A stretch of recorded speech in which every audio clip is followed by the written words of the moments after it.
Boa tarde, senhores. Aqui quem fala é o Guilherme. Como foi solicitado pelo professor Rodolfo Politano, eu vou estar fazendo agora uma apresentação sobre o tema de estudo da minha dissertação. O tema da minha dissertação foi sobre a implementação de um algoritmo de Monte Carlo para crescimento de grão. Eu vou fazer brevemente uma revisão só para situar os senhores, porque eu sei que muita gente aí é de áreas diferentes, né? Então é bom todo mundo ter pelo menos uma base, assim, tá todo mundo alinhado sobre o que é o crescimento de grão. Esse foi um dos tópicos abordados na disciplina do trimestre passado pelo professor Rodolfo, que era sobre defesas estruturais. E, no caso, o que uma definição importante para entender o que é o crescimento de grão e o que é um grão em si é a definição de material cristalino, que são materiais que seguem um padrão estrutural, um padrão atômico, que se repete em várias distâncias interatômicas. Por exemplo, o cristal que está representado na imagem. Os átomos eles seguem uma estrutura que se repete ao longo de várias distâncias. Então, esse material é dito como cristalino. Aí aqui nós temos um exemplo no caso aqui é uma solidificação de material cristalino, onde a microestrutura é representada, cada cristal é representado aqui pelos cubinhos, cada um com a sua orientação. E cada um desses cristais, ele é um grão. Ali naquela região você vai ter os padrões que se repetem, mas esses padrões eles têm uma orientação e a interface onde um cristal se encontra com o outro é formado um contorno de grão, que é um defeito microestrutural que representa uma energia. Ele tem um nível de energia maior do que, por exemplo, um material monocristalino. Aqui são os objetivos, né? Desenvolver um algoritmo de Monte Carlo para simulação do crescimento de grão normal. Aqui os objetivos específicos. E vamos lá. Crescimento de grão normal, nós temos dois tipos de crescimento de grão. O crescimento de grão normal e o crescimento de grão normal. O crescimento de grão normal é o crescimento de grão no qual os grãos crescem de maneira uniforme, não é? Esses grãos, o contorno de grão ele é reduzido, por exemplo, aqui em uma microestrutura que sofreu tratamento térmico. Esse tratamento térmico permite que esses contornos de grão tenham a mobilidade necessária para se moverem e realizarem essa redução de energia livre. E essa redução no crescimento de grão normal, ela é uniforme. Agora, já no caso do crescimento de grão anormal, por algum motivo, alguma restrição do crescimento de grão, alguns grãos crescem muito mais rápido do que outros. Aí esses grãos crescem de maneira a consumir, entre aspas, os grãos vizinhos. E esse crescimento ocorre de forma que todos os grãos vizinhos ali de menor tamanho sejam consumidos, até que a distribuição tenha uma distribuição normal. Assim, todos os grãos menores são consumidos, e aí você vai ter uma distribuição uniforme novamente, de tamanhos de grão. Aqui nós temos um exemplo do grão tridimensional, né? Normalmente o que nós vemos são são cortes dos grãos, né? Mas eles são volumes. Os cristais têm uma, uma forma tridimensional. E ali, no caso, é um grão pequeno, né? De faces convexas. E um grão maior de faces côncavas.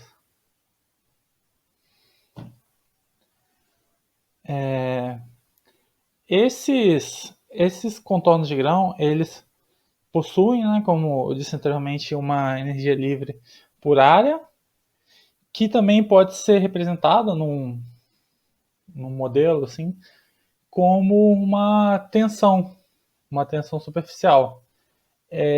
E essas tensões, elas têm que estar em equilíbrio. Por exemplo, onde tem o encontro entre três ou mais contornos de grão, você tem que seguir a lei dos cossenos para essas tensões. Essas tensões elas têm que estar em equilíbrio.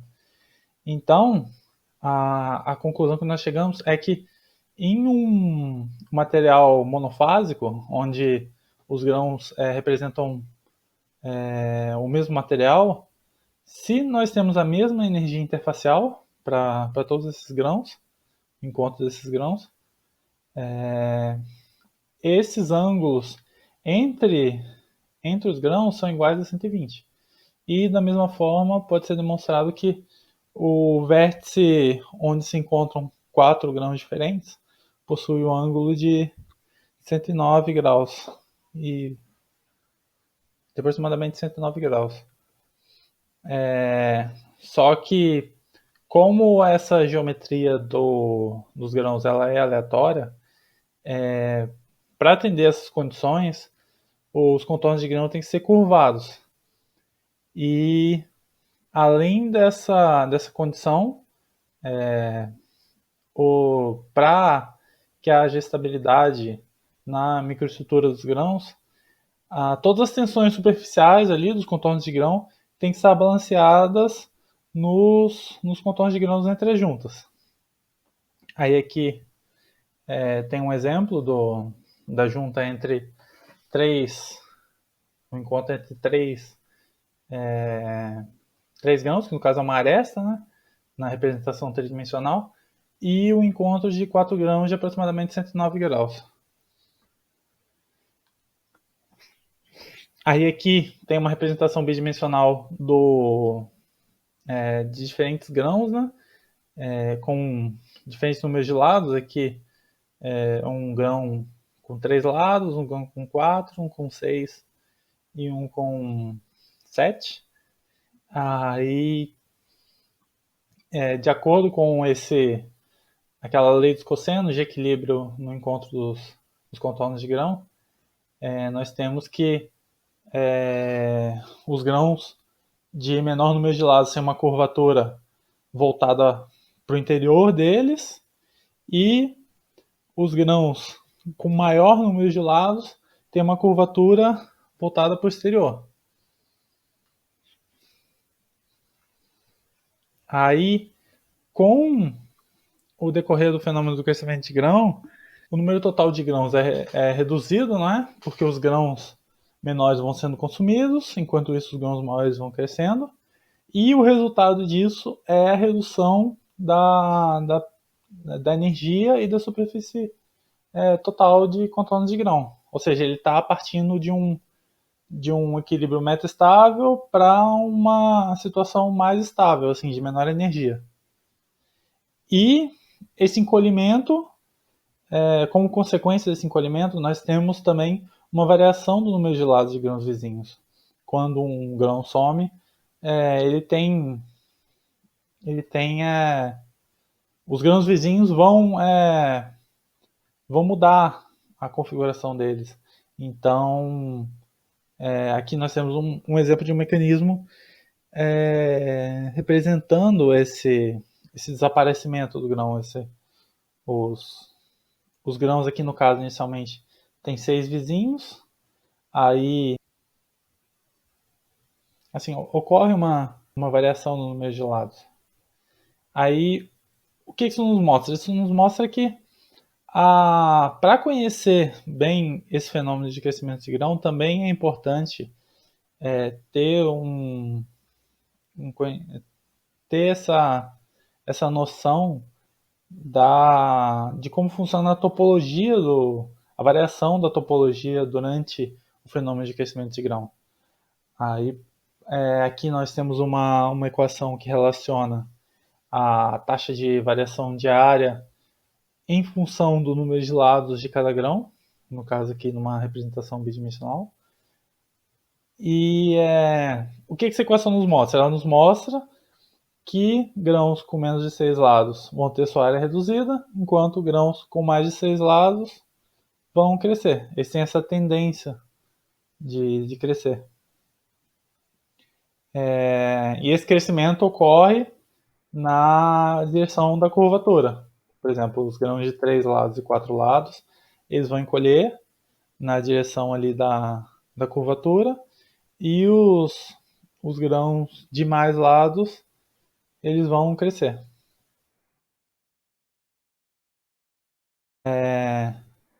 Aí, outra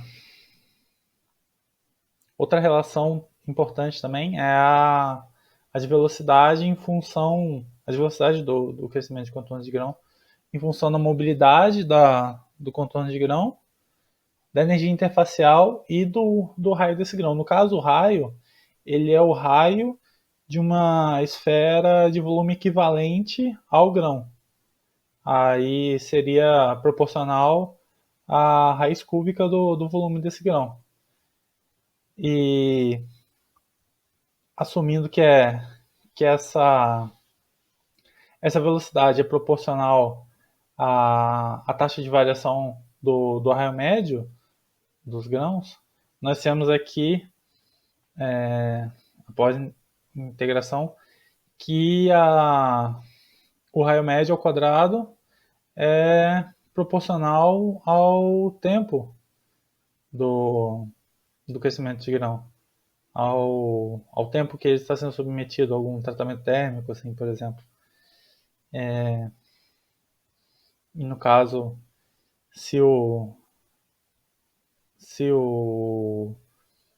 tamanho inicial é desprezível, nós podemos ter essa equação na forma representada aqui na equação 5 ou na equação 6, que é a forma mais usual, na qual o raio é proporcional ao tempo elevado a 0,5, a raiz quadrada do tempo.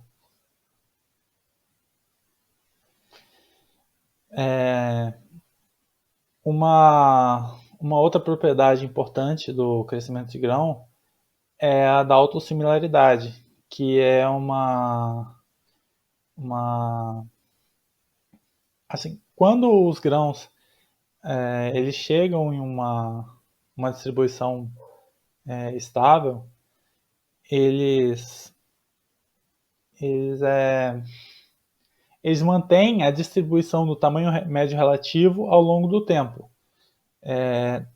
Conforme o grão, o tamanho médio dos grãos vai crescendo, a distribuição de tamanho pelo material policristalino ela é mais ou menos constante. Ela é aproximadamente constante. E a esse fenômeno foi dado o nome de autossimilaridade.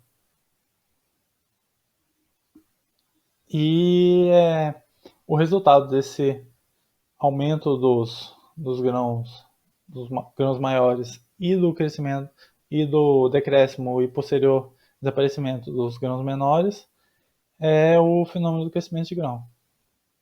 Aí, dando continuidade aqui, o método de Monte Carlo ele era uma forma de calcular integrais através de métodos numéricos, na qual, na região de integração, eram selecionados valores aleatórios, eram selecionados números aleatórios, e era calculada dentro dessa faixa, e eram calculados os valores daquela função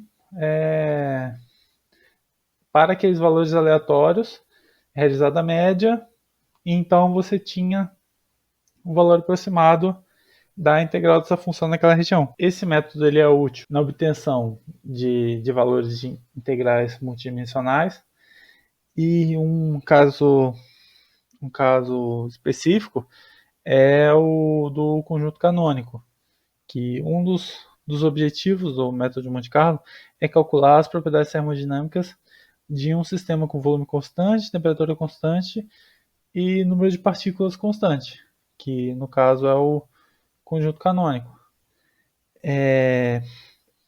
E a probabilidade de um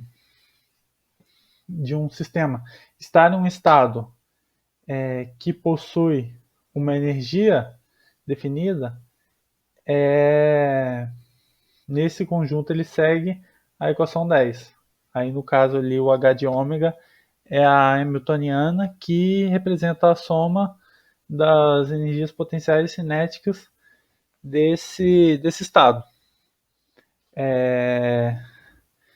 Aí nesse caso o problema estaria em obter o denominador da função, que é a função de partição daquele sistema.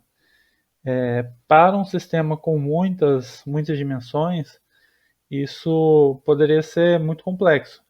E a solução encontrada por Metrópolis foi o cálculo da probabilidade do sistema em uma configuração ômega i ser modificado para uma configuração ômega j, e a probabilidade dessa mudança ser determinada pela razão das probabilidades desse sistema estar no estado I e no estado J.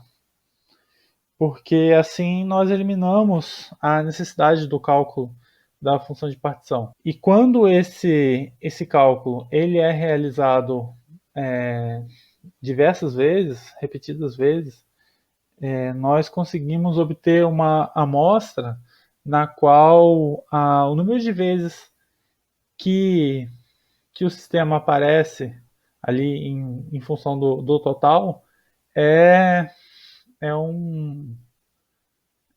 está próximo do valor da probabilidade do sistema estar na configuração dada por aquela hamiltoniana. Aí é que nós temos um exemplo, né? No caso, a probabilidade do sistema mudar ou não é proporcional à variação de energia entre as duas configurações, e é gerado um número aleatório ali entre 1 e 0. Se esse número for maior do que o valor do exponencial, essa mudança é rejeitada. Se ele for menor, a mudança é aceita.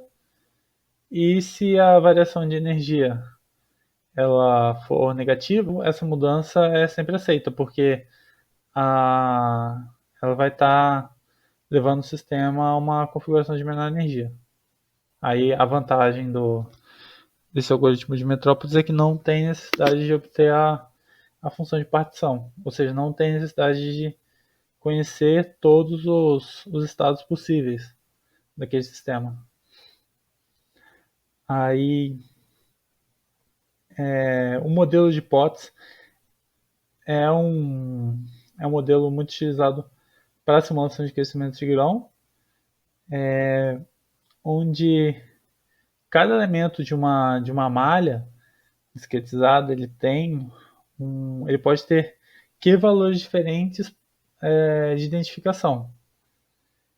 E nesse sistema, a hamiltoniana é representada pela equação 11, onde o encontro de dois elementos com identificações diferentes representa uma interface que no caso é o contorno de grão. Aí que nós temos um exemplo de quatro estados diferentes possíveis, né? Identificação de 9 elementos. Aí entre cada entre elementos de números de identificação diferentes, nós temos uma interface. Aí, no caso, elementos com o mesmo número de identificação, eles pertencem ao mesmo grão. A evolução dos estados desse modelo é dado pelo método de Monte Carlo Metrópolis, né? Onde é escolhido um elemento desse sistema aleatoriamente e pode conter vários elementos, né? Tem vários grãos dentro ali da malha. E para esse elemento é dado testado a possibilidade de ele mudar de um estado para outro. E aí, a partir dessa mudança, é calculada a variação da energia do sistema, né? E aí, em função dessa energia, ela pode ser aceita ou não. Se a variação de energia é negativa, essa mudança é aceita. Se ela é positiva, ela pode ser aceita ou não, com uma probabilidade dada pela equação número 12. Aí que nós temos um exemplo da mudança ali do elemento central ali, número de identificação 1, onde ele foi mudado para 3 e essa mudança foi aceita porque a variação de energia foi igual a zero.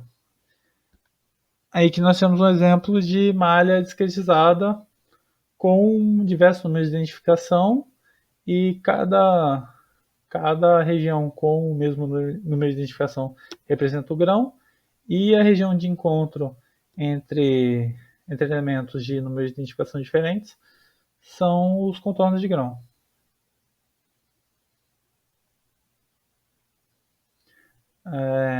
Aí nesse método são realizadas N tentativas de mudanças de elementos aleatórios, tentativas de mudanças de valores de identificação, onde N é o número total de elementos do sistema. Para esse número N, é dado o nome de Monte Carlo Step, que no caso é um valor análogo ao tempo. A passagem de steps ela é relacionada ao tempo nessas simulações. Aí que nós temos um exemplo de vértice, né?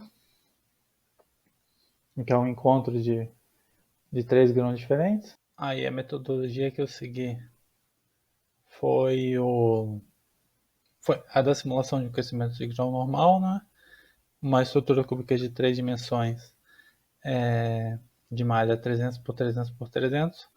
No cálculo da Hamiltoniana foi considerado os 27 vizinhos mais próximos, né, que no caso são os volumes vizinhos de cada curva, né? Foram utilizadas diferentes temperaturas de simulação e a energia interfacial e mobilidades constantes. Aí no caso foi utilizada uma condição de contorno semi-infinito ou periódica, né, na qual a estrutura se repete.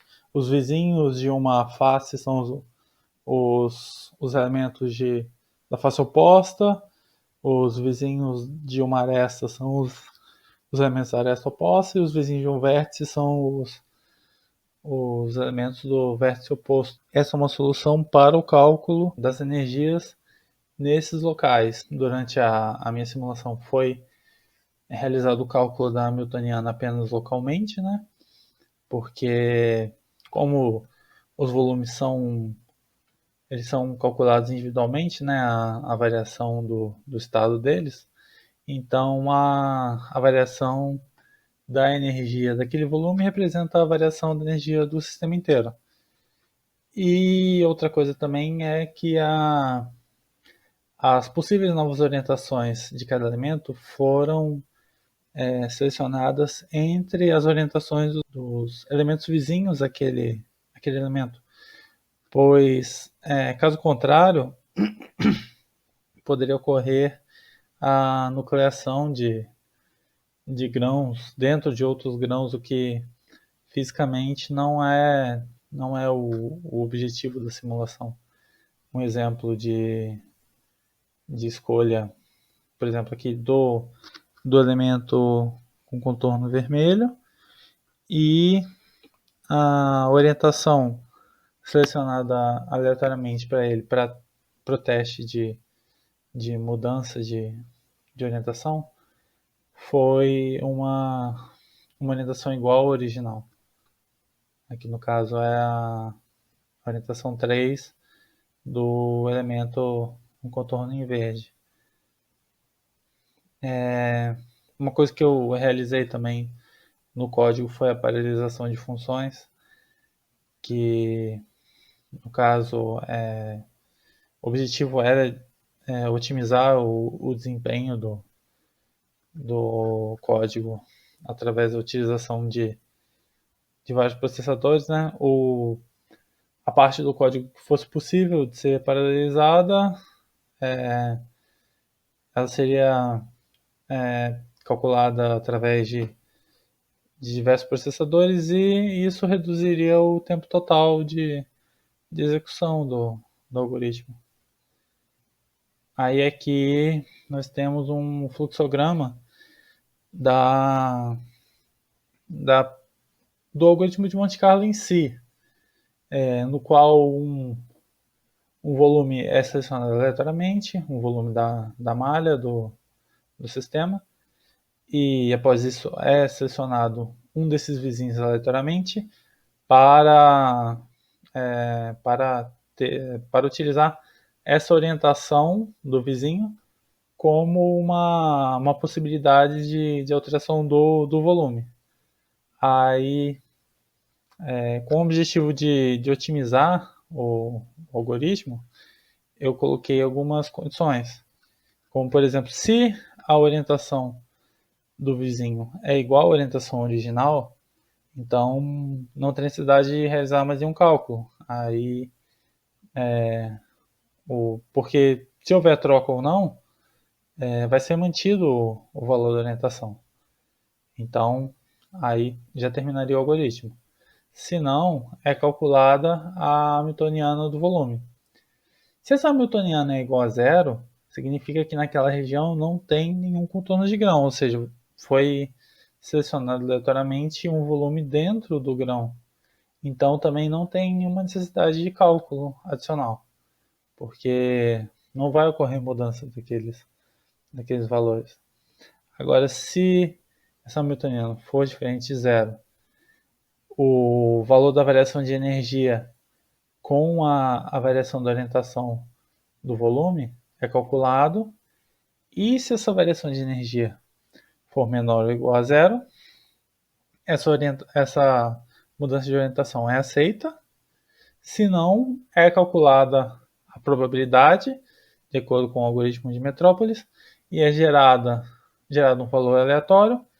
Se esse valor é menor que a probabilidade, a mudança é aceita, se não, ela é rejeitada.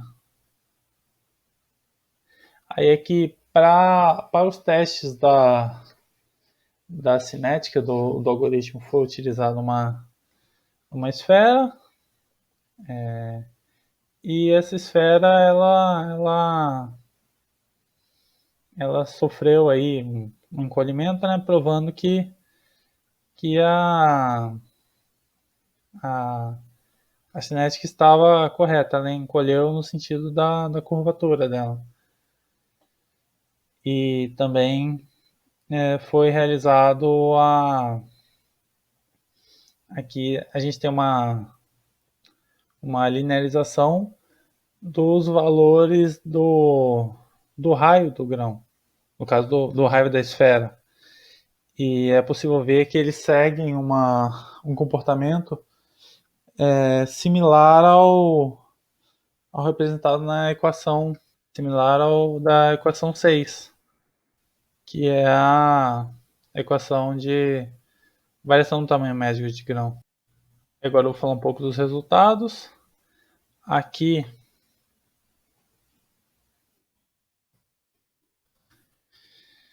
nós temos a evolução, né, dos grãos em um momento inicial, aí depois, passado um tempo, os grãos cresceram mais.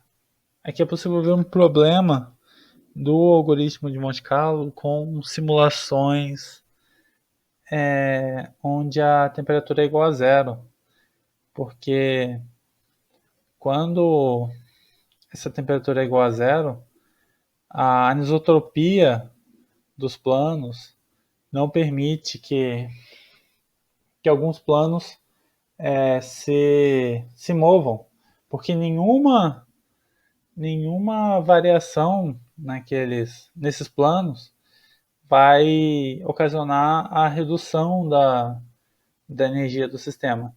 Então, por isso que é necessário que a temperatura seja maior do que zero, porque essa temperatura ela gera flutuações que permitem algumas trocas, mesmo onde a variação de energia é maior do que zero, é positiva. Aí aqui nós temos um caso de simulação onde a temperatura ela é maior do que zero e esse problema já não ocorre mais de anisotropia. Aí aqui nós podemos ver alguns grãos isolados, né, em dois momentos diferentes, um antes e um após o crescimento. Aqui nós temos a evolução do tamanho médio de grão para diferentes temperaturas e colocando esses valores em escala logarítmica é possível ver o comportamento linear, que também segue a equação 6, onde o coeficiente é aproximadamente meio. Para todos os valores de temperatura, ele segue um valor próximo de meio. E agora eu vou falar um pouco da autossimilaridade, né? Que é esperada tanto para os valores de tamanho relativo, né, de raio relativo, e para a distribuição de lados, que, como eu disse anteriormente, ela segue um padrão em função do tamanho.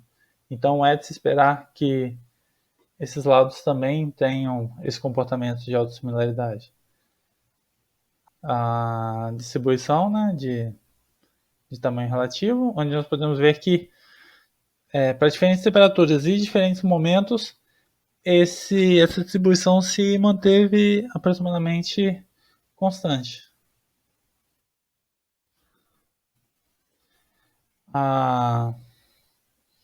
Aí é que os resultados encontrados são comparados com a teoria, de Hilbert e também com valores calculados para uma liga de titânio. E é possível observar que esse comportamento é bem próximo do esperado. Aí agora a mesma coisa para a distribuição de lados, né, dos grãos, onde nós temos diferentes frequências para grãos com diferentes números de lados. E aqui nós temos uma comparação dos valores encontrados no algoritmo do trabalho de uma liga de titânio e de uma outra simulação através de autômato celular.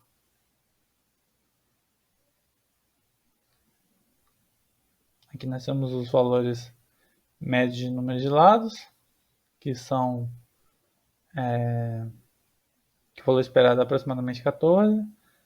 Aí aqui nós temos alguns gráficos do desempenho do algoritmo, do tempo de de execução.